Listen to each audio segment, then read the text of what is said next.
Hi, everyone. Welcome to Packers Unscripted from Packers.com. I am Mike Spofford, sitting alongside my trusted colleague, Wes Hodkiewicz. We're coming to you here from our studios at Lambeau Field. Wes, we are another day closer to Packers Broncos Week 3, Sunday noon Central Time kickoff at Lambeau Field. And just to give a heads up here, because this show is truly unscripted, we're going to combine our Thursday and Friday shows into one show because our wonderful producer, Marvin, he needs to leave and be out of the office on Friday. So today's show will go a little bit long. We'll try to kind of pack the last two shows of the week into one. And I want to start with a story that you've posted on our website examining the first 2 weeks of the season for the Packers veteran right tackle Bryan Bulaga. Because we watched throughout OTAs, throughout training camp, you know, Bulaga had a day off here and a day off there, and sometimes even a couple days off in a row. This was all part of the plan, wasn't it? Because he got to week 1 healthy and ready to go. He's had 2 absolute knockdown, drag-out assignments. He's got another one here in week 3 against the Broncos as far as his one-on-one matchup. But he is playing some outstanding football for the Packers. He really is, Mike. And it was interesting when I presented this to Corey Linsley in the locker room on Wednesday. Linsley basically said, this is what Bryan Bulaga does. It's what he's done for the last 10 years in this offense. A couple different layers to this. The first thing, they did have a plan for him. And Adam Stenavich actually said it sort of began with his time with Joe Staley in San Francisco. Staley is one of the most durable, reliable, and successful left tackles in the game. Yeah. And the San Francisco 49ers for the past few years have been very smart about how they used him in practice. The Packers took the same approach with Bryan Bulaga now, who's 30 years old, in his 10th NFL season. He's seen it, he's done it, he's lived it in the NFL. They felt there was a need to be able to push him the way they need, that he's previously been pushed in practice. He can get his work, get his reps, be smart, and be healthy for the start of the season. The other thing that's impressive about that is it still puts him well ahead of where he was a year ago. Yes. When he came back from the torn ACL in 10 months, he did not actually practice in a live capacity until the last week of training camp. He didn't play in a preseason game until the finale against Kansas City. And then, oh, by the way, go block Khalil Mack in the opener. Seeing the difference in Bulaga this year, it's just incredible where he's at, being able to have a full off season with those reps. He even put it out there. He said he took more snaps that first week and a half of this year's training camp than he did all of last off season. With those practices with the Texans mixed in, J.J. Watt, Whitney Mercilus, and getting live reps against opponents like that. And Whitney Mercilus, mind you, I think was the reigning AFC Defensive Player of the Week. I mean, just the stretch that he's had, the competition that he's faced here early on, and the fact that he's doing what he's doing, a big feather in his cap. But to those who know him best, it's nothing out of the unusual. Yeah, I remember talking a lot last year just about how impressive it was that from when his ACL injury occurred in 2017, being late in the season, that then he was actually ready for the opener in 2018. It was a tremendous achievement, quite frankly. But as you say, now you look at it this year, and there's just no substitute for the practice time, for the rest that he got, and also obviously just being another year removed from an injury like that. All of that has added up to Bryan Bulaga really starting the season off on a tremendous foot, because after the Bears game, we weren't talking that much about Khalil Mack. And after the Vikings game, yes, Danielle Hunter had a sack, but that actually didn't come against Bulaga as far as a one-on-one matchup there. And both of those guys have been all-pro, either first team or second team, over the last couple of years. And now he's got I'm trying to remember now, is he going to be matched with Miller? Yeah, he's going to be matched with Von Miller on Sunday. And from what we understand with the Broncos, they don't move their guys around quite so much. It's probably going to be 75 snaps or whatever the number is. Brian Bulaga against Von Miller. Okay, here we go. And it's going to be a great matchup to watch on Sunday because these are 2 seasoned pros who have done it, and both of them, quite frankly, are still very much on the top of their game. And it was interesting when I was talking to Lindsley a little bit about this, and it's comments that David Bakhtiari have echoed in the past about Bulaga as well. So much of his story and the way it's been formatted has been around the injuries and the ACL tears and that sort of thing. You could actually see and sense, because I didn't even ask Lindsley about that, but you can see how much that bothers some of the people that are friends, colleagues, teammates with Bulaga. Because as Lindsley said, I mean, you got to understand what this guy is doing behind closed doors, what he is doing to put himself in the position that to make him the player that he's become today. You're not going to find a harder working athlete in the Packers locker room, and really, at his position for the way that he approaches this thing. At the end of the day, and I wrote this and we talked about this a couple weeks ago and I wrote it in Inbox, but I think history will be kind to Brian Bulaga's career. I don't think people fully appreciate what they've had with him over the last 10 years. Now, there's been some changes. The AP now recognizes the right tackle position when it makes their AP teams. Pro Bowl's still the same. It's mostly all left tackles. Right. But, I think when you look at guys like Lane Johnson, when you look at guys like Brian Bulaga, it's showing you how NFL offenses have adapted in the caliber of players that are manning that right tackle position now because of the Von Millers, because of the Khalil Macks. This is going to be another big battle.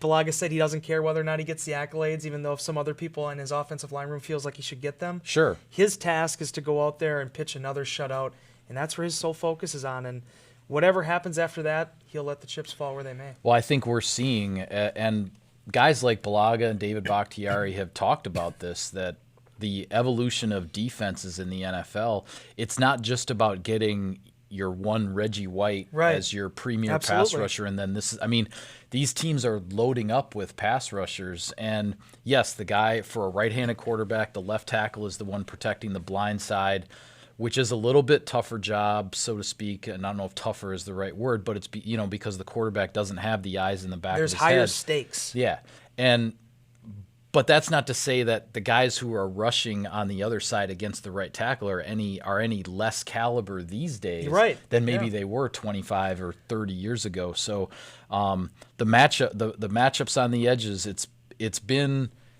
the matchups to watch through the first 2 games when you're talking Khalil Mack and Leonard Floyd and Everson Griffin and Danielle Hunter, and now it's Von Miller and Bradley Chubb. And now, I don't know if the Packers are going to necessarily have a 3-game gauntlet of pass rushers in a row quite like this later in the season, just the way this season has started. But it does seem that more often than not, you're not just talking about one edge rusher from another team. You're talking about both of them, and that's how the Packers have built their defense now as well. It's funny you mentioned that, too, because while they're not going to get a stretch of 3 like this again, they do have another stretch of Chicago and Minnesota in December. That's right, back to back in December. In regards to having Von Miller on the end of that, that's a different type of problem, but it is coincidental how that schedule works out, that you get Chicago and Minnesota in September and then Chicago and Minnesota in December. Be that as it may, and you talked about it when you mentioned the right tackle position, just ask Aaron Rodgers how important it is too. I mean, for him in this offense, and even in Mike McCarthy's scheme, the offensive lineman, this is a tough task for them, and enabling him to have the time in which he wants to work, and giving him a clean pocket to, be able to execute the plays under. Bulaga has seen it for the last 10 years. And we talk, so fervently, about, Chad Clifton and Mark Tauscher and a lot of these great offensive linemen that the Packers have had over the years. I really do believe when it's all said and done, you got to put Brian Bulaga in that conversation too, because this is when you use a first-round draft pick on the tackle position, you want a decade from that player. You want to be able to plug that guy in and not worry about it again. And with a few little bumps in the road, mostly on the injury side of things, Bulaga has given that to Green Bay. Well, and I still remember Bulaga I still believe he's the youngest player ever to start in a Super Bowl. He was barely over 21 years old as a rookie.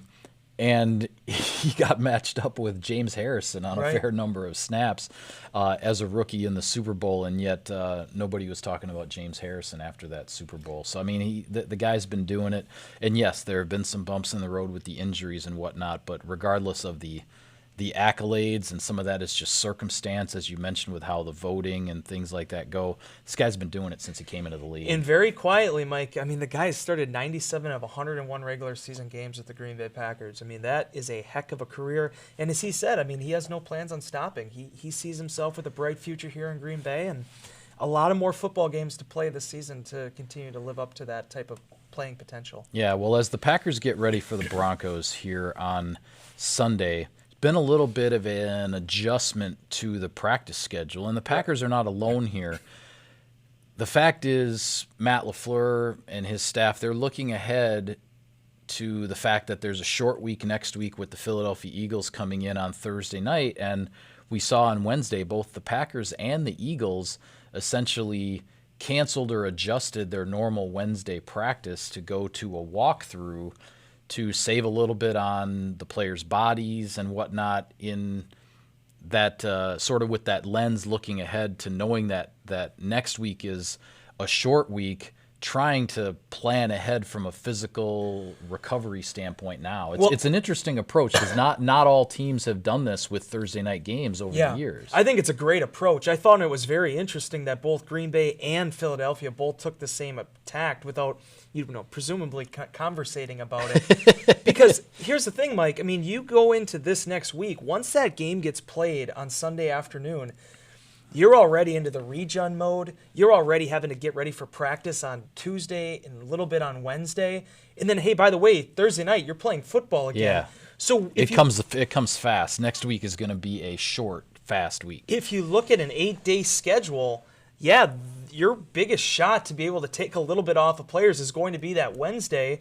We're shooting this before practice on Thursday. Conceivably, players will be in pads. They won't be in pads next week. So, I mean, just kind of figuring out those pieces. Yeah. I think it really shows, Matt LaFleur, what they've thought about this, how they've wanted to approach this thing, and making sure that, okay, if you have some bumps and bruises coming out of that Minnesota game, you give the guys an extra 24 hours. You do the mental stuff. They called it a mental day out on. They're still presenting the Center. game plan, going through the basics of the game plan for the opponent. They're just not doing it at full speed on the practice field. Yeah, because, I mean, it is the biggest challenge in the National Football League is having to go from Sunday to Thursday and being able to make sure that you're right for that game. I remember how many times guys in the past have talked about it really isn't until Thursday, till Wednesday, that you start to actually feel recovered from that previous game. So right. Anything that the team can do to kind of lessen that burden on guys is valuable. Fortunately, as Aaron Rodgers pointed out, the Packers have been very lucky that they've been able to do these swings mostly at home. So you're going to play against Denver. You're going to be able to, you don't have to travel. You sleep in your own bed. You're going to have that same opportunity going into the game. So there is that advantage because, Mike, the reality is by September 26th, if you can get through these next 7 days, the Packers are in a real good position to be able to be, 3-1, 4-0, somewhere in that realm to kind of leapfrog yourself into that second quarter of the season. Yeah, exactly. Well, speaking of which, leapfrogging, let's start our Friday show right now. Sure. How about that? Okay, Let's do it. So keys to victory, that's how we always end the week. It's Packers-Broncos, an uncommon opponent. The Broncos have not played at Lambeau Field since 2011, if I have that correct. That's right. Yeah, 2011 was the last time the Broncos were here in the regular season. So what stands out to you as the key, whether you want to talk offensive or defensive side of the ball? What do the Packers need to do to win this game? You and I discussed this week a lot of different scenarios, Mike, with the Packers, and especially how Denver's playing right now. Joe Flacco's off to a slow start. We talked about, Lindsey off to a slow start in his second season. Certainly Miller, Chubb, no sacks at this point. For the Green Bay Packers, there's going to be certain things that are going to go right for the Broncos in this game. The law of averages says that's going to happen. Yep. But you want to make sure you don't allow all those pieces to go off. You want to make sure that you you carry on for another week here, being able to either stop Flacco or Lindsey or those pass rushers and do what you have to do to win this football game. Because here's the facts now, Mike. You've just won 2 games in the NFC North. You are out front in the division. You look at those NFL power rankings. Suddenly the Packers, who were sort of left for dead by some people going into the season, now they're back in the driver's seat. Right. You're taking on a Denver Broncos team that's 0-2 at this point. They've had some bad luck go their way, but it's still an 0-2 football team. You have to take care of business. So you're not going to be able to plug every hole. I understand that. The game, there's too many variables to it. But if they're able to make sure that they continue the slow start a little bit farther for the Denver Broncos, I think the Packers are able to hold serve here against them. I think for me, what I look at on the offensive side of the ball, it really, my thoughts for this game stem from what happened in the Minnesota game, and it's a couple things that stick out to me because while Minnesota did make some adjustments defensively and started to clamp down and obviously slowed down the Packers after that fast start. Right. There were two areas that I felt the Packers still should have been able to control better and not let Minnesota necessarily get the momentum and get back into the game. And what I'm talking about is protecting the ball, because I thought Allison's fumble and then the fumbled snap in the second half were the fumbled shotgun snap. Those were both huge turnovers in the game that really kind of gave Minnesota life. And then the other thing was the short yardage stuff, because Matt LaFleur had talked about, hey, let's stay in third and manageable. Let's not be in these third and long situations. Well, sometimes you are going to get third and long situations. It happens. You're not going to play 4 quarters of football and not have a holding penalty or a sack or something that's going to put you in a bad spot. But the Packers had their share of short yardage opportunities against the Vikings, and they didn't convert them. Right. And this Broncos defense is not off to a very good start early in the year as far as stopping the run. And the way the Packers ran the ball last week against Minnesota, I think Aaron Jones and Jamal Williams are going to be able to churn out the yards that the Packers need on first and second down. But if the Packers get in 3rd and 1 or 3rd and 2, they've got to convert those short yardage situations. They can't let those opportunities get away, because you're going to run into some 3rd and 10s and 3rd and 12s where the Bradley Chubbs and Von Millers of the world are going to affect the game at some point. And this is where everything comes back together with the no takeaways, the no sacks for Denver's defense. They've been, fairly stingy giving up yards. Yeah. But their third down percentage is not what they're looking for right now. I mean, they have 13 of 25 opponents are on third downs right now. And it's an even mesh. 15 of those first downs off the rush, 18 off the pass, 4 due to penalties. So I think that's a huge opportunity for the Packers going into this game, because when you look at Vic Fangio's defense, you think of pressure, you think of takeaways, and you think of stout third down play. Think of how many nightmares that he gave the Packers when he was in San Francisco, in Chicago, through those 3 things. So No doubt. I really, when you look at whether it is, you have to win on first and second down, that's what makes your life easier. But even, in some of those third and long situations, looking to get some of their route concepts together, and even if they know the pass is coming, being able to still succeed and thrive, that's when this offense is at its best. When you do move the ball appropriately, but in those situations where you got to convert a 3rd and 9, you do it. Yeah. So I think you're right. I think that's one of the things that I really, earmark going into this game is if the Packers can succeed it that way, they're going to have, good things are going to happen. Yeah, well, on the defensive side of the ball, again, my thoughts for this game stem off of what happened in Minnesota, because Minnesota got all of its points off of the big plays. 75-yard touchdown run, 61-yard catch and run that led to a field goal, and then a 45-yard touchdown pass that unfortunately Jaire Alexander lost in the sun, or he might have picked it off, if not at least knocked it away.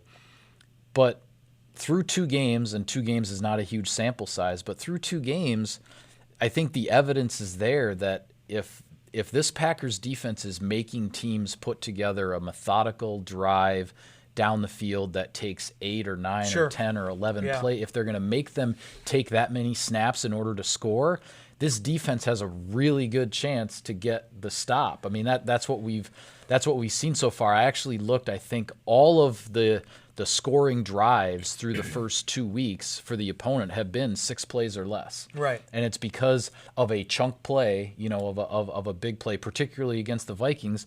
Those big plays were what produced the points. against this Broncos offense, and as you said, with Joe Flacco, he's not lighting the world on fire right now. He's obviously an accomplished quarterback, and the guy's won a Super Bowl, and he does have a couple of really good weapons in the passing game. But I think if the Packers don't allow the big play, then I like their chances of getting stops or at least forcing field goals and not letting a team into the end zone too often here. So that is the blueprint. I mean, that's what they have to do in this game, because you also can't get down on yourself. Joe Flacco's completing passes at almost 70% so far. But one of the reasons why defenses have been successful against the offensive front of the Broncos is because they're tackling the receiver. They're not allowing big plays to happen. Yeah. The few big plays that Denver has had with, you look at some of the things that Emmanuel Sanders has done, have been off making guys miss and getting to the second level. Yeah, the yards after the catch. And running. Yeah. So that's where I think the Packers got to stay stout. They got to stay fundamental. And then also, Za'Darius and Preston Smith, they got to keep this pressure coming. I mean, they know that that's what their job responsibility is. That's not breaking news. But, we talked about Garrett Bowles, some of the issues he's having right now, 5 holding calls right off the bat. It's been a big topic in the Broncos locker room that they've had to discuss. Yep. 5 sacks allowed so far on Flacco. You want to keep it, keep that coming, because if you get that pressure in Flacco's face, we know what the type of quarterback he is. He likes to be in the pocket. He likes to be comfortable. He likes to step into those big throws. That limits that. And it also creates more opportunities for your Jaire Alexanders and Kevin Kings. So I still think, and we're probably every single week we do this, Mike, we're going to be talking about the Smiths as long as they're on the field. But they really are a big catalyst to this defense accomplishing what it wants to accomplish. Yeah, no question about it.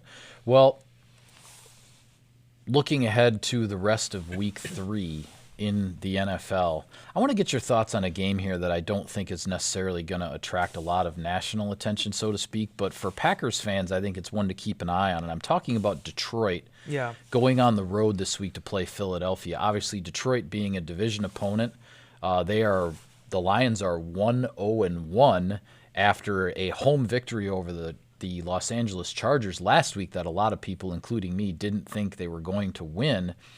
But the Lions here with an opportunity to stay undefeated, I guess, if you want to put it that way. Right. And the Philadelphia Eagles being the team that the Packers are going to play on the short week on Thursday night. The Eagles are coming off of a tough road loss at Atlanta in prime time when they had a chance to win that game and get to 2-0. Instead, they are 1-1. They had a really impressive Week 1 comeback against Washington, one of their rivals from the NFC East. But then when they had a chance to come back against the Falcons, a couple of miscues, a couple of plays got away from them, and the Eagles are 1-1 with a big home game here. And the Eagles are a hurting unit right now, Mike. If you watched that game from a week ago, I mean, they were banged up. They, with their injury report, like the Packers, they estimated it because they did not actually practice. Corey Clement, Dallas Goedert, Deshaun Jackson, Elshon Jeffrey, Tim Jurgen. I mean, there are so many guys that would not have practiced for them, in addition to the fact that, you also had the quarterback, Carson Wentz, leaving temporarily. So who's going to be healthy for this game on Sunday? And then by proxy, who's going to be available on Thursday night? That's going to be a big thing for the Packers. If you're the Lions, who are still 6.5-point dogs going into this game, I mean, this is going to be a big moment for them. I mean, I have to imagine that whatever feelings they had or whatever disappointment there was, giving up that lead to the Cardinals, they got some of that back by taking the wind out of the Chargers' sails a little bit. No question about it. I'm just very interested to see which team is available for Philadelphia in that after all those injuries that they suffered, and exactly how the Lions respond to it. Yeah. Well, a couple of other games that I think we'll have our eye on Sunday that involve the quarterback injury situations with regards to the Saints and Drew Brees being out, and the Pittsburgh Steelers with Ben Roethlisberger out for the rest of the season. Sounds like Brees for the Saints will be out roughly 6 weeks or so. But Right. New Orleans going on the road to Seattle, where, I mean, could the schedule have set up any nicer for the Seattle Seahawks? Yeah. They get Zach Taylor for the Bengals as a rookie head coach. He gets sent to CenturyLink Field for his first game. Okay, the Seahawks survive that when they're 1-0. They go to Pittsburgh. Roethlisberger gets hurt, so they win that one. Now they're 2-0, coming back home for what looked like a huge game against the New Right. Orleans Saints when you originally look at the schedule. And now Drew Brees is out. So the Seahawks have a huge opportunity to get to 3-0, while the Saints, Sean Payton is talking about using potentially 2 quarterbacks, Teddy Bridgewater, Taysom Hill. He's not announcing who the starter is going to be or anything about his specific plans. This is a really interesting one. It is really interesting. I mean, Teddy Bridgewater will be the starter. I mean, it's just he's one of the highest paid, if not the highest paid backup quarterback in the league. They are incredibly high on him. I still imagine he's going to be the guy. But Taysom Hill is a great accessory piece to what they can do offensively as a receiver, as a tight end, as everything you can use him as, and at times a quarterback. So I bet you're going to see both of those guys, but for Bridgewater, this is such an important time, Mike, because this is a guy that had to get his career back on track. The Saints bring him in, and now he actually has a chance to prove here in this next month and a half that he's still a starting quarterback in this league, and he can be a franchise quarterback for somebody, maybe even the Saints someday. So it's a great opportunity. The downside of it for him, while the Seattle defense isn't maybe as locked down as it used to be, you're still playing in CenturyLink, and you're still playing against that front. That is a tough place to play, man. You got Bobby Wagner, Cam Chancellor. All those guys are going to be gunning for you, but it's going to be a good one to watch as well. Yeah. Well, with regards to the Pittsburgh Steelers, they've lost Ben Roethlisberger for the season. The other reason I bring them up this week is because they are on the road at San Francisco to face a 49ers team that is 2-0 with an opportunity to go to 3-0, and this is a 49ers team the Packers are going to visit later this season. The 49ers are with Jimmy Garoppolo, the second year with Kyle Shanahan as the head coach. This is a franchise that looks like maybe they're starting to put things together the way they want it to look. We've talked a lot about Shanahan and LaFleur and McVay and all these guys, but I have so much respect for Kyle Shanahan. I mean, you look at their roster, you look at that offensive roster, certainly you have George Kittle, who opened a lot of eyes last year, but there's not a lot of household names. And yet he's still, with his scheme, with what they want to do effectively on offense, they hit all the notes to a T. And Garoppolo, now that he's healthy again, there's going to be some turnovers here and there. He looks like he's going to be that type of quarterback that might end up with 10, 12, 15 picks a year. Yeah. But he can throw it, man, and he isn't afraid to. So seeing how they match up now against a Pittsburgh team that, while they did, make this trade for Minka Fitzpatrick for a first-round pick, there's a lot of questions there with Mason Rudolph now as their quarterback. That is going to be a big one to follow. Yeah.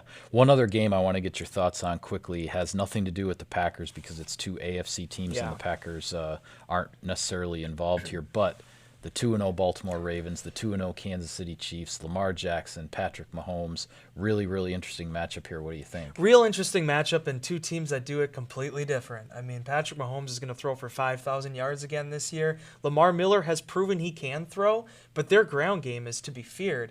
Kansas City, the one question mark they had coming off of last season was their defense. They are going to be stressed in this game against Mark Ingram and all those weapons that they have on the ground. It's going to be a fun one to watch. Unfortunately, you and I won't be able to. Right. But I have to imagine. We'll just be scoreboard watching online with that one. But, we two of the hottest teams in the AFC. Yeah, we saw Lamar Jackson in the preseason. The Packers are going to see Patrick Mahomes and the Chiefs in that offense midseason this year in a big Sunday night game down at Arrowhead. So this is one of those that got to make sure we catch the highlights, I guess, when we get a chance, right? I'm just surprised they didn't put this on Sunday night for Monday Night Football off the bat with the schedule. I know there were some questions about Baltimore and what they were going to look like last year, but I also think we saw enough to know that Lamar Jackson was for real. They were a playoff team last year, so this is again, it's one that I wish I would be able to check out. But seeing how they do there, and if he can go tit for tat with the MVP, it's a big test. Yeah, all right. Well, with that, we will call it a wrap on this combo edition of Packers Unscripted. Be sure to follow all of our coverage of the team and of Sunday's big Week 3 matchup with the Broncos at Lambeau Field. We'll have all of it on Packers.com. Subscribe to us, like us on iTunes and other podcast services. On Twitter, he's at Wes Hod. I'm at Mike Spofford at Packers for the team account. Thanks for tuning in, everybody. We'll see you next time.